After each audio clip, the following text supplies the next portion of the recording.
नमस्कार मित्रांनो, आज तारीख 16 जानेवारी 2026 रिव्हर्स UPSCच्या द हिंदू एडिटोरियल डिस्कशन सिरीजमध्ये आपल्या सर्वांचं सहर्ष स्वागत. आर्टिकलचं नाव आहे MNREGA gave women a freedom new law may not.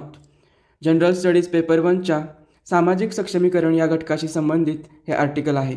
तर विषय आहे मनरेगाने महिलांना दिलेलं स्वातंत्र्य आणि नवीन कायद्यामुळे ते कमी होण्याचा धोका. तर सुरुवात इथून करूया. मनरेगा म्हणजे काय? ग्रामीण भागात किमान 100 दिवसांचे मजुरी काम देणारी रोजगार हमी योजना. पण इथे महत्त्वाचा मुद्दा हा आहे की ही योजना फक्त रोजगार देत नाही तर महिलांना आर्थिक स्वावलंबन देते. डेटा पहा. मनरेगामधील महिलांचा वाटा 2008-9मध्ये 48% इतका होता आणि 2024-25मध्ये 57.94% वाढला आहे. म्हणजेच महिलांचा सहभाग सातत्याने वाढला आहे. आता प्रश्न असा आहे, महिलांसाठी ही योजना इतकी महत्त्वाची का ठरली? कारण मनरेगामध्ये काम अनेकदा घराच्या जवळ मिळतं, प्रवासाचा वेळ कमी होतो आणि महिलांना घरगुती जबाबदाऱ्या सांभाळूनही मजुरी काम करता येतं. काही ठिकाणी बालसंगोपन सुविधा म्हणजेच क्रेशे असल्यामुळे सहभाग आणखी वाढतो. आणखी एक मोठा फायदा म्हणजे वेतन समता आणि नियमित पेमेंट सिस्टीम. यामुळे महिलांचं कुटुंबावरचं आर्थिक अवलंबित्व कमी होतं.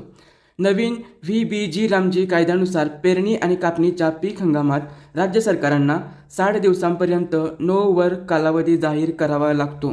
म्हणजेच त्या काळात योजनेअंतर्गत कामच मिळणार नाही. त्यामुळे नवीन VBG रामजी कायदा जो कागदावर 125 दिवसांचे काम देतो असं सांगतो, तो प्रत्यक्षात कामाची हमी कमकुवत करेल अशी चिंता लेखात व्यक्त केली आहे. विशेषतः शेतीच्या पीक हंगामात जर 60 दिवसांचे हमी काम मिळालं नाही तर अनेक ग्रामीण महिला पुन्हा अनौपचारिक कामांकडे वळतील. आणि अनौपचारिक काम म्हणजे काय? तर कामाची खात्री नाही, वेतन समता नाही, कामाचे ठिकाण दूर आणि कामाच्या अटी असुरक्षित. म्हणून लेखाचा निष्कर्ष स्पष्ट आहे. मनरेगाने महिलांना फ्रीडम दिलं, त्यामुळे कोणताही बदल करताना महिलांचा रोजगार, सुरक्षितता, वेतन समता आणि वास्तविक कामाची हमी टिकेल याची खात्री करावी लागेल.